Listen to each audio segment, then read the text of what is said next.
जय श्री हरि। पूज्य गुरुदेव के चरणों में बारंबार प्रणाम। राम नाम के महत्व को, राम नाम गाने के और राम नाम सुनने के ये कथा स्पष्ट कर देगी। एक साधक ने पूछा, एक भाई का नीचे कमेंट था कि केवल कथा सुनने से क्या होगा। तो आइए जानते हैं कि कथा सुनने से क्या होगा। एक सत्य कथा के माध्यम से इस बात को समझने का प्रयास करते हैं। एक समय की बात है, मगध पे चित्रांगद का राज्य था। प्रजा का बड़ा ख्याल रखने वाले हैं ये राजा। प्रजा के कल्याण हेतु अनेक चिकित्सालय, विद्यालय, अनाथालय निर्माण करवाए, जिससे व्यक्ति को शिक्षा, चिकित्सा और आश्रय से कोई वंचित ना रह जाए। देखा जाए तो प्रजा वत्सल राज्य करते हैं ये राजा, प्रजा के अनुकूल हैं। एक दिन अपने प्रजा के सुख दुख का पता लगाने के लिए ये मंत्रियों के साथ दौरे पर निकलते हैं। उन्होंने गांव, शहर, खेतों में भ्रमण किया, विभिन्न लोगों की विभिन्न समस्याओं को सुना और राजा ने सभी को आश्वासन दिया कि उनकी चिंताएं और समस्याएं जल्द से जल्द सुलझा ली लाएगी।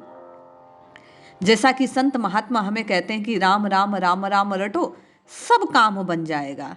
राजा ने भी आश्वासन दिया कि आपके सब कष्ट दूर हो जाएंगे। एक दिन राजा किसी जंगल से गुजर रहे थे। उन्होंने वहां एक तेजस्वी ब्राह्मण को देखा। संत की छोटी सी कुटिया है। संत अपने शिष्य छात्रों को पढ़ा रहे हैं।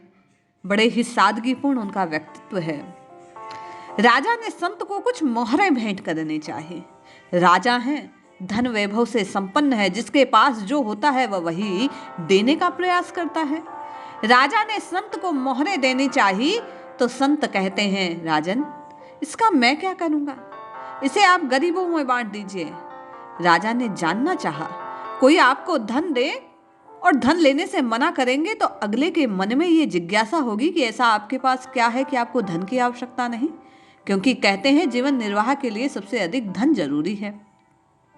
राजा ने प्रश्न किया कि आश्रम की धन की आपूर्ति कैसे करते हो आप धन लेने से अगर इनकार करते हो सबको।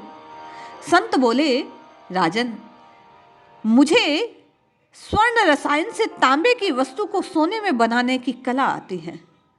राजा ने सुना, ऐसा कौन सी कला है भैया, अगर मैं सीख जाऊं तो सबको राज्य में धनवान बना दूं, सब वैभवशाली मेरा सबसे बड़ा राज्य बन जाएगा और सबके कष्ट दूर हो जाएंगे। संत से राजा ने कहा, राजन अपने मन की बात बतलाना चाह रहे हैं।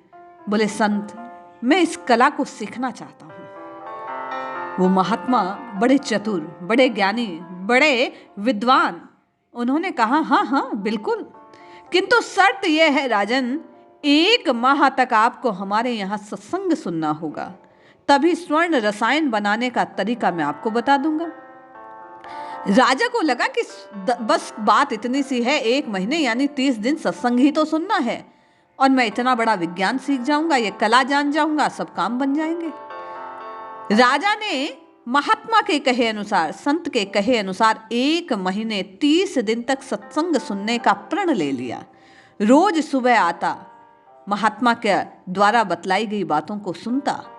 धीरे धीरे राजा का जीवन परिवर्तित हो गया। 1 माह का समय बीत गया तो जब समय पूर्ण होने की बात थी, उसी दिन संत ने राजा से कहा, राजन अब आप स्वर्ण रसायन बनाने का तरीका जान सकते हैं।